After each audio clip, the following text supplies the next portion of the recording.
दोस्तों नमस्कार। दिल्ली के कट्टर ईमानदार मुख्यमंत्री इस समय जेल में है। आरोप है भ्रष्टाचार का। वो तो जेल चले गए, उनके जो एमएलए हैं, जो साथी हैं, वो आपस में कुर्सी की दौड़ में शामिल हैं। हर आदमी ये देख रहा है कि उसका फायदा किस में है और अगली चाल वो क्या चले। इसीलिए कोई आदमी सड़क पे लेट रहा है, कोई आदमी टीवी के कैमरे के आगे शोर मचा रहा है, कोई नारा लगा रहा है, कोई पुलिस से झड़प कर रहा है कि किसी तरह से उनकी विश्वसनीयता या उनकी लॉयल्टी केजरीवाल के जो सामने लोग हैं उन तक पहुंचे और हो सकता है कि केजरीवाल उनको कुछ अच्छा मौका दे दे। लेकिन स्थिति दोस्तों, जो आम आदमी है, जो कार्यकर्ता है आम आदमी पार्टी का, वो बहुत मायूस है। आप उनसे मिलिए, चाहे ठेले पे, सब्जी के ठेले पे, मदर डेयरी के बूथ पे, कहीं पे और खाने के रेस्टोरेंट में आपको बहुत सारे लोग मिल जाएंगे जो मायूस हैं, जो पहले अक्सर ये कहा करते थे केजरीवाल ईमानदार है, दिल्ली सरकार अच्छा काम कर रही है। अचानक उन लोगों की स्थिति बड़ी विचित्र हो गई। क्योंकि आजकल मैं ऐसे लोगों के संपर्क में काफी हूं, क्योंकि कुछ कंस्ट्रक्शन का काम चल रहा है, कुछ घर का काम चल रहा है, तो हर तरह के लोगों से मिलना होता है। चाहे वो कॉन्ट्रैक्टर्स हैं, चाहे उनके वर्कर्स हैं, ड्राइवर्स हैं, लेबर है, हर तरह के लोगों से मिलना रहता है। और अक्सर ये बात निकल जाती है कि दिल्ली के मुख्यमंत्री के बारे में आपका क्या विचार है और दिल्ली में क्या चल रहा है। और जो सवाल उनके निकले हैं उनको मैंने कंपाइल किया है, वो मैं आज आपके सामने पेश कर रहा हूं। उम्मीद है आप इस वीडियो को शेयर करेंगे और इस चैनल को सब्सक्राइब करेंगे अगर अभी तक नहीं किया है। जो मैं सवाल रख रहा हूं वो जब उनसे बातचीत की गई, उनको बहुत सारे इश्यूज नहीं पता थे, कंफ्यूजन थे। जब उनको क्लैरिटी दी गई तो उन्होंने काउंटर क्वेश्चन जो किए वो मैं आपके सामने रख रहा हूं। उम्मीद है कि केजरीवाल अपने इन लॉयल जो वर्कर्स हैं इनके सवालों को सुनेंगे और जेल में बैठ के उनका जवाब लिखेंगे और हो सकता है कि प्रेस में पब्लिश करें या अपने कार्यकर्ताओं के माध्यम से, अपनी वाइफ के माध्यम से जो उनको मिलने जेल में जाएंगी, उनको वो पर्ची दें और वो सार्वजनिक करें। उम्मीद है कि लोगों का भरोसा लौटेगा। लेकिन सवाल क्या है, पहले ये जानना जरूरी है। उम्मीद है आपने वीडियो शेयर कर लिया हो। सबसे पहला सवाल कि जिस एक्साइज घोटाले के चक्कर में आज केजरीवाल जेल में है, तो पहला जो कॉमन सेंस क्वेश्चन बार बार लोगों के दिमाग में आता था कि ये एक्साइज पॉलिसी बदलने की जरूरत क्या थी।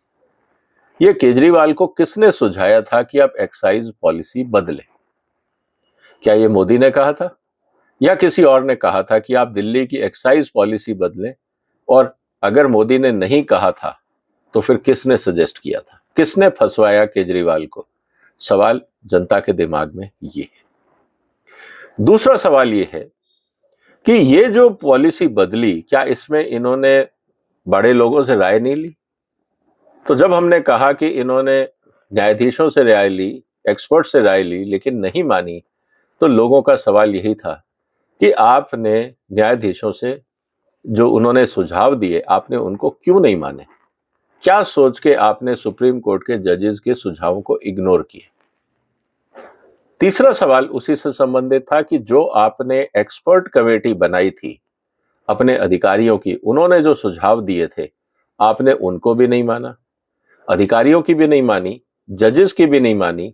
तो फिर ये बताइए कि कौन था इस पूरे घटनाक्रम के पीछे? किसके कहने पे केजरीवाल ने ये पॉलिसी बदली? ये बड़ा सवाल आज लोगों के दिमाग में घूम रहा है, क्योंकि बार बार आम आदमी पार्टी के नेता बोल रहे हैं मोदी ने फंसवा दिया। तो फंसे तो ये पॉलिसी के कारण। अब सवाल ये है कि वो पॉलिसी बदलने का सुझाव किसने दिया था? मोदी तो आम आदमी पार्टी को गाइड करेंगे नहीं, तो फिर किसने गाइड किया था? या ये केजरीवाल की अपनी दिमागी उपज थी जिसके कारण आज वो फंस गए? जनता ये सवाल जानना चाहती है। सबसे इंपॉर्टेंट बात जो लोगों ने कहा, जब हमने उनसे बात करी तो लोगों ने कहा कि साहब ये तो किसी जूनियर ऑफिसर ने बना दिया होगा। तो सवाल इस बात का है, जब हमने कहा कि दिल्ली का कानून ये बोलता है कि बगैर सीएम के कोई पॉलिसी नहीं बदली जा सकती, तो लोगों का काउंटर क्वेश्चन ये था, तो जब सीएम साहब के पास ये पॉलिसी आई तो क्या उन्होंने पॉलिसी पढ़ी नहीं थी?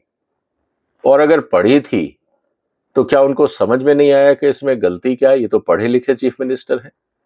अगर इनको समझ में नहीं आया तो इन्होंने अपने साथियों से चर्चा क्यों नहीं करी, अधिकारियों से बात क्यों नहीं करी, इस पे साइन क्यों कर दिए, इस पॉलिसी को लागू क्यों कर दिया? ये कॉमन सेंस सवाल हैं जो आम आदमी पूछना चाहता है। इनके जवाब केजरीवाल और मनीष सिसोदिया के अलावा मुझे नहीं लगता कोई और आदमी ढंग से दे पाएगा।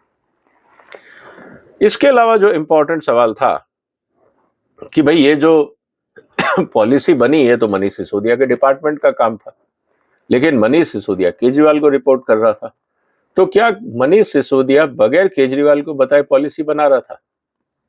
और जब पॉलिसी बन गई, हंगामा हो गया और पता लग गया कि पॉलिसी गलत है, तो केजरीवाल ने मनीष सिसोदिया के खिलाफ कार्रवाई क्यों नहीं करी? उसको मंत्री पद से क्यों नहीं हटाया? यह भी एक बहुत कॉमन सेंस वाजिब सवाल है। इसका मतलब केजरीवाल को पता था ये गलत पॉलिसी है, मनीष सिसोदिया की भी पता था ये गलत पॉलिसी है, और दोनों ने मिलकर बनाई थी, इसीलिए एक दूसरे के खिलाफ उन्होंने कोई बयान नहीं दिया। तो क्या हम एज ए वोटर, दिल्ली के वोटर, ये माने कि ये जो घपला हुआ है ये मनीष सिसोदिया और केजरीवाल ने मिलकर किया है? और जो घपला हुआ है इसमें जो साउथ ग्रुप का नाम आ रहा है, उनसे मिलने की क्या जरूरत थी? उनको किसने मिलवाया? क्योंकि देश में तो 30 राज्य और हैं।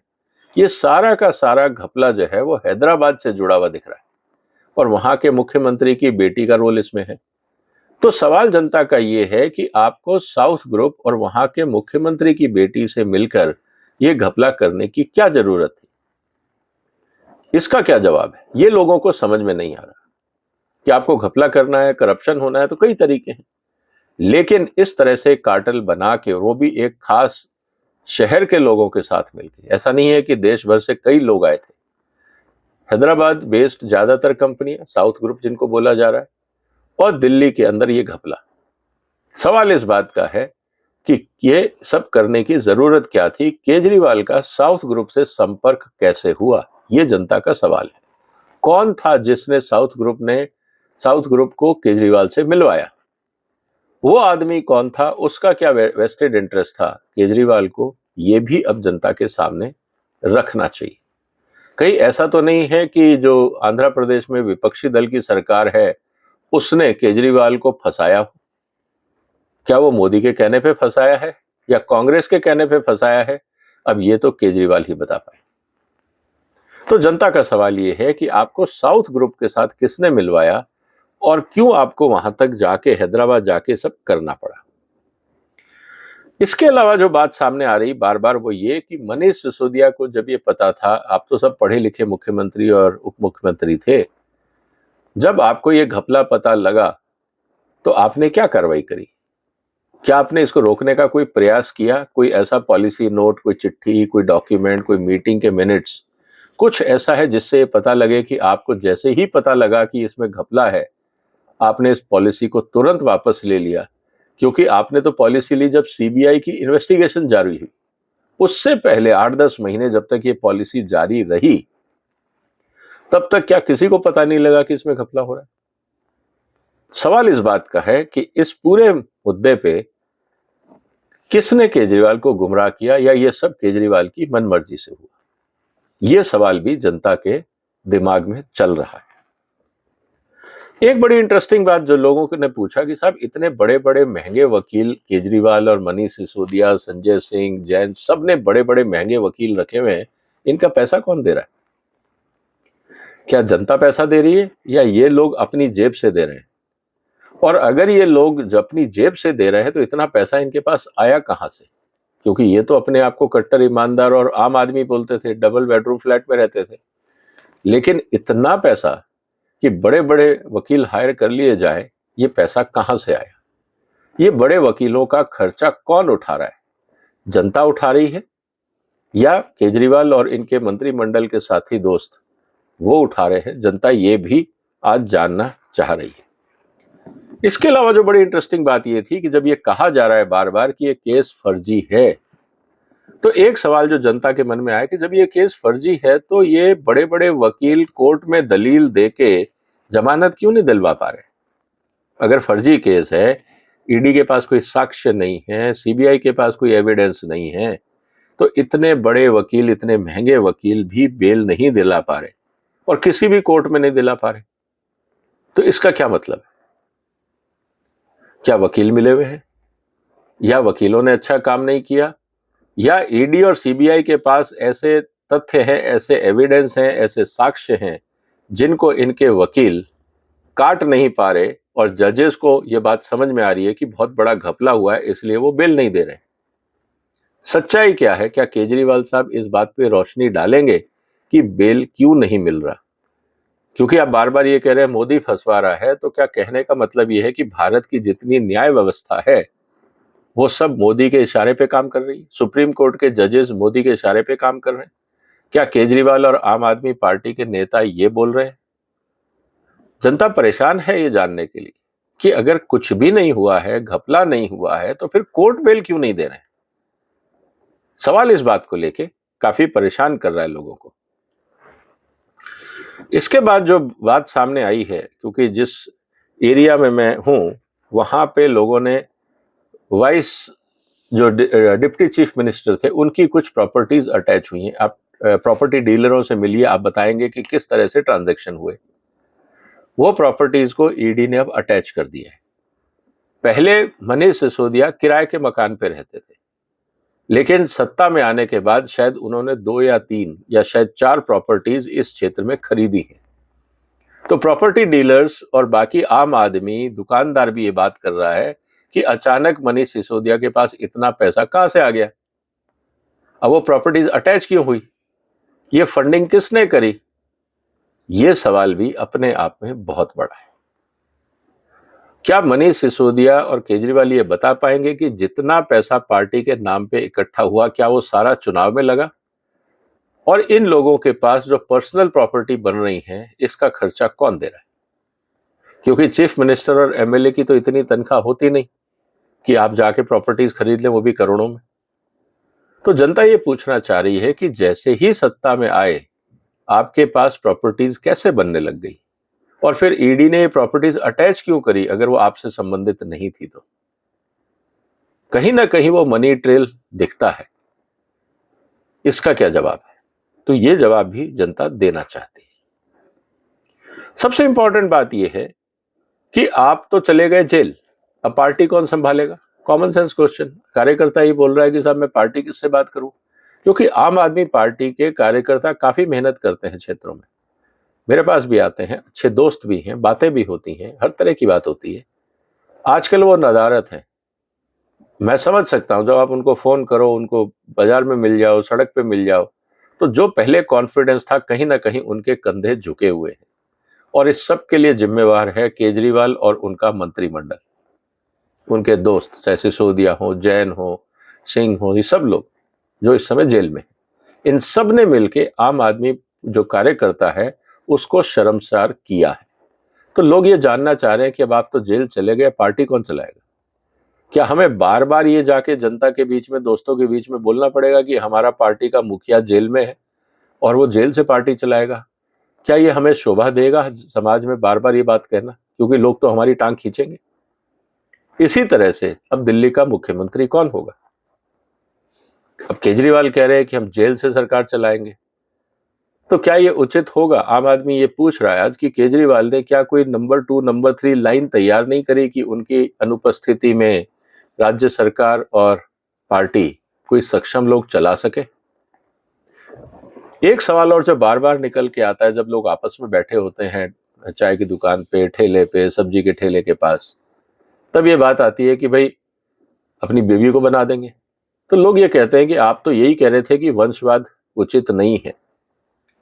आप जिस बात को लेके कांग्रेस की बेइज्जती करते थे, लालू प्रसाद यादव को बोलते थे कि उन्होंने अपने परिवारवाद को इसमें कर दिया है, तो अब आप अगर अपनी वाइफ को ला रहे हैं तो क्या आप परिवारवाद को एजुकेट नहीं, या आगे नहीं बढ़ा रहे हैं?